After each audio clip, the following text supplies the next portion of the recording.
Nigerians. This is Dr. Haruna Goro. Thank you for joining me again today in another broadcast.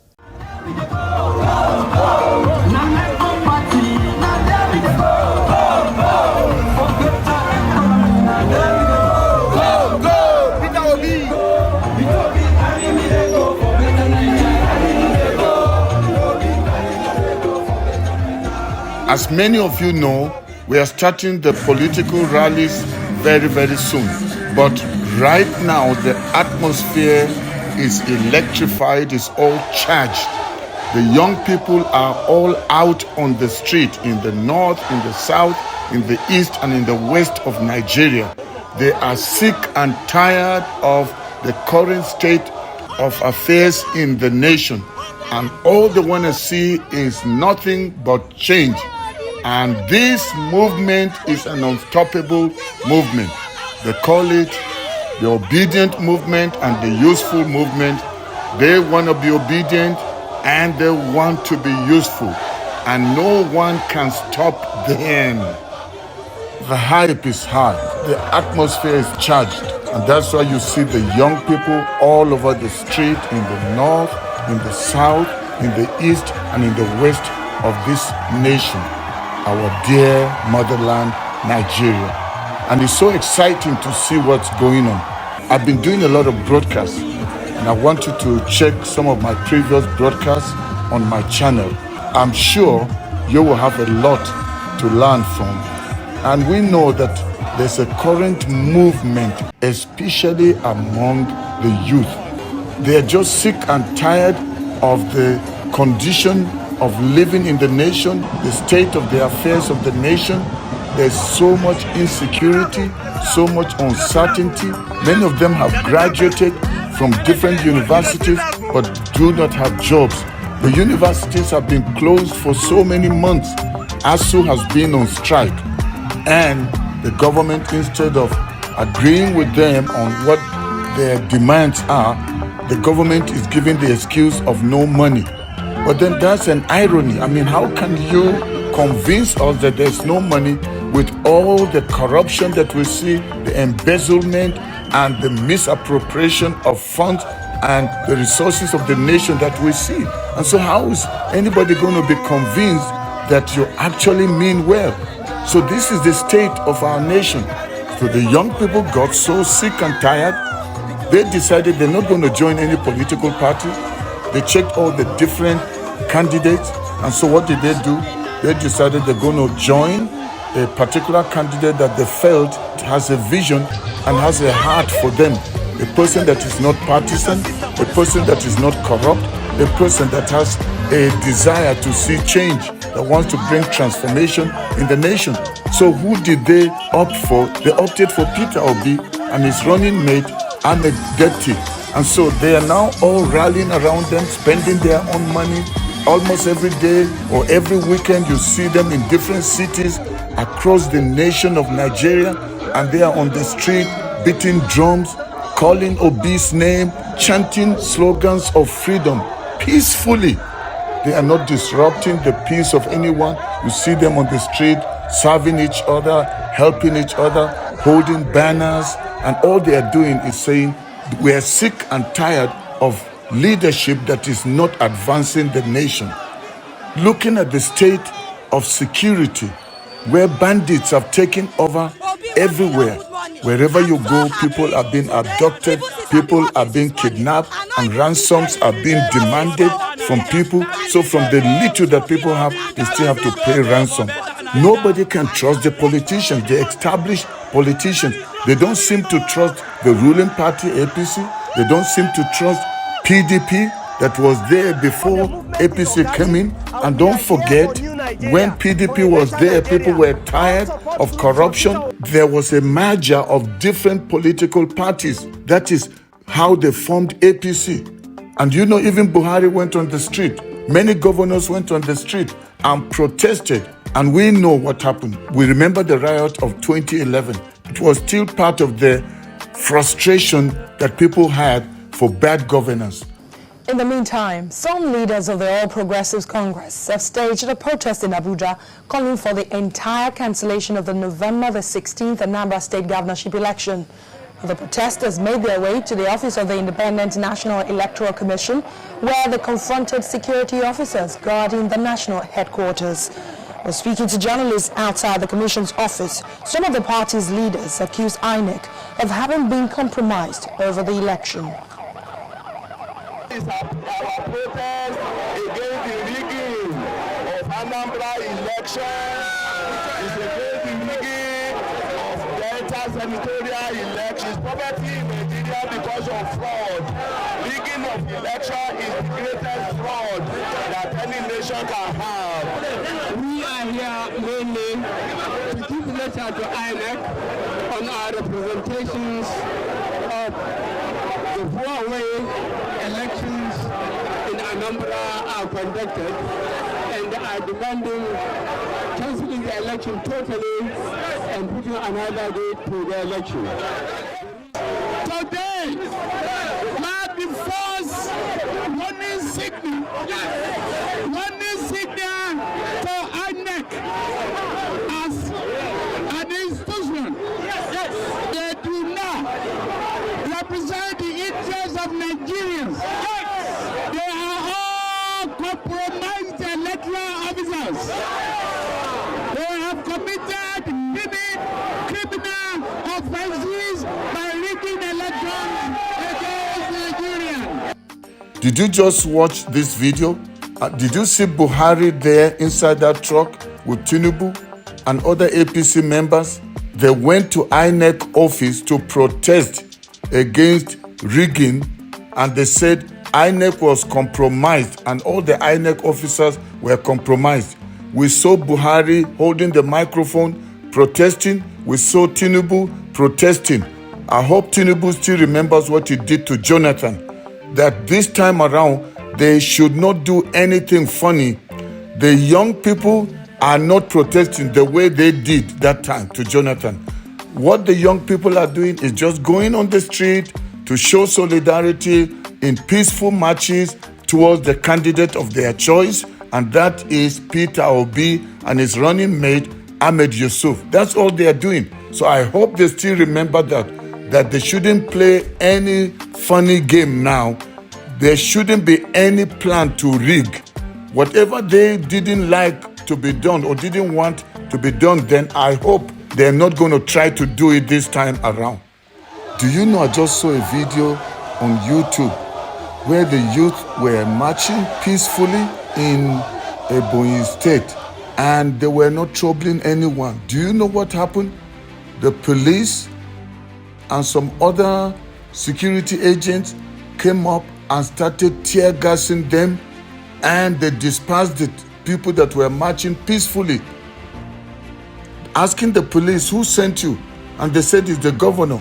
Then we heard the governor is denying. So the police officer that came didn't give us any specific reason, but I heard him very clearly quoting the governor as saying that no such movement should hold today in Abakaliki, and that anybody who tries to do any kind of march in the state today will be ruthlessly dealt with.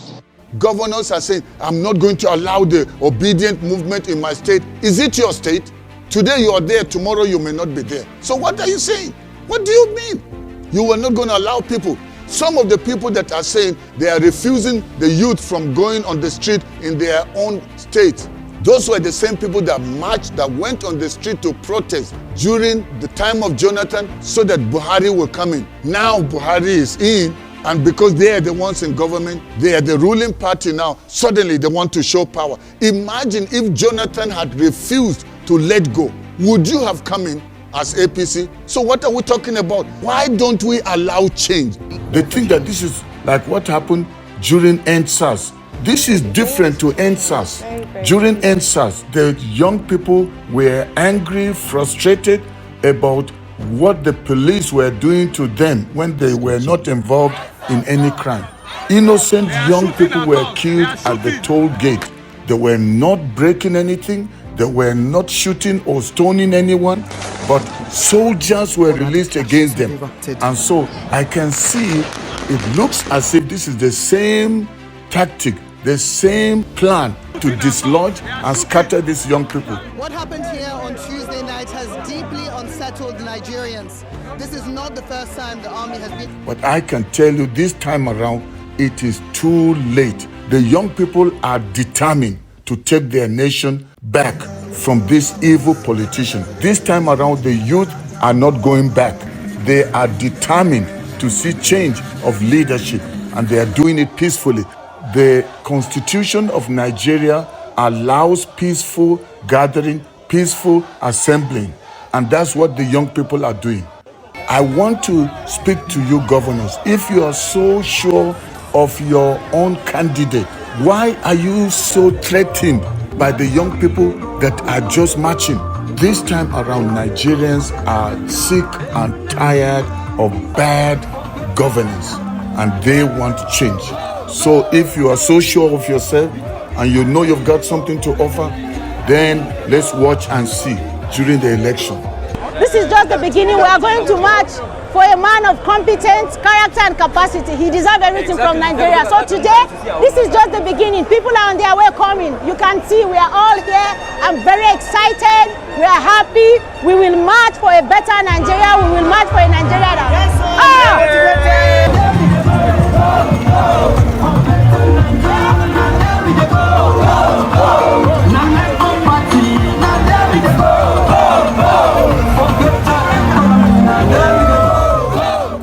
I plead with you, give peace a chance, give freedom a chance. Democracy is all about allowing the people to make their own choice. Don't force it on them. Don't decide for them.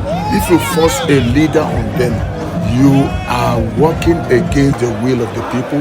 You're working against the constitution of this nation. This current movement is an unstoppable movement. Every progress-loving Nigerian should support the current movement. Let's change the current leadership.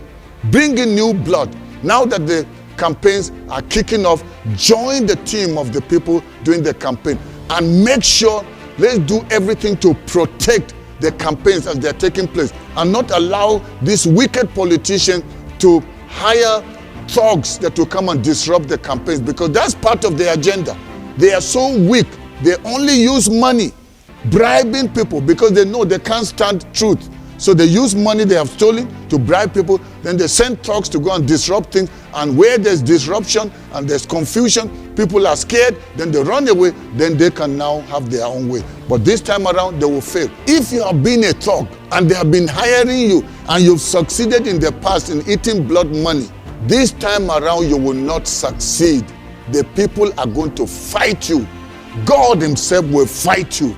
And I'm telling you, for the sake of your own life, don't take money from any politician and make yourself a thug. You are the ones that they are using, and you are destroying people. Innocent people's blood is in your hand. This time around, don't let it happen again. I'm begging you. It's for your own good. This current movement cannot be stopped. And I'm telling you, it's like wild wind, a kind of strange wind you've never seen. And it's the wind of change. And it's blowing at a speed, an unstoppable speed, that if you stand in the way, it will blow you out.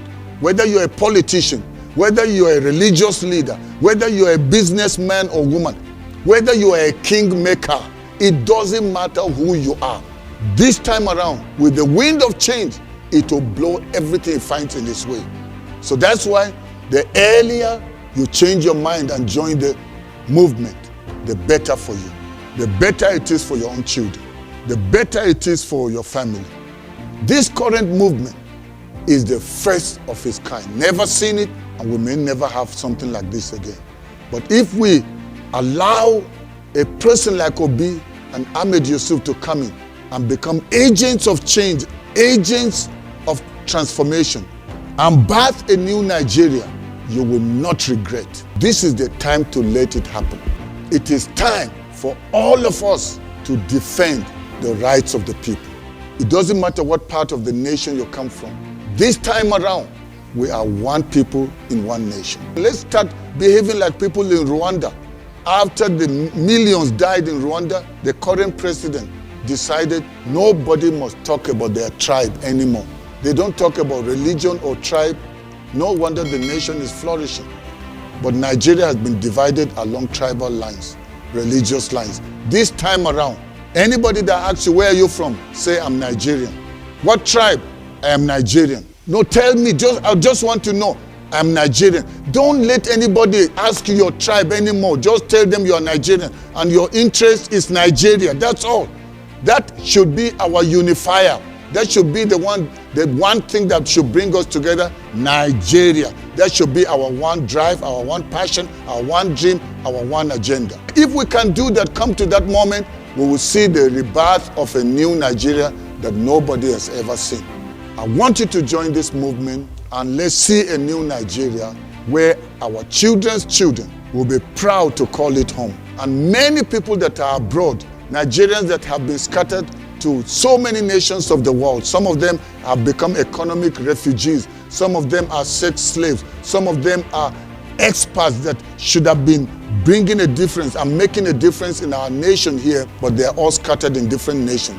They are ready to return home, but we must create an environment where there's adequate security, where there is power, where there's flowing water, where there are opportunities equal for all, where nobody is feeling that this is mine alone. I am the only one that has the right of governance, so that Fulanis that are indigenous Fulanis, we can again return to living at peace.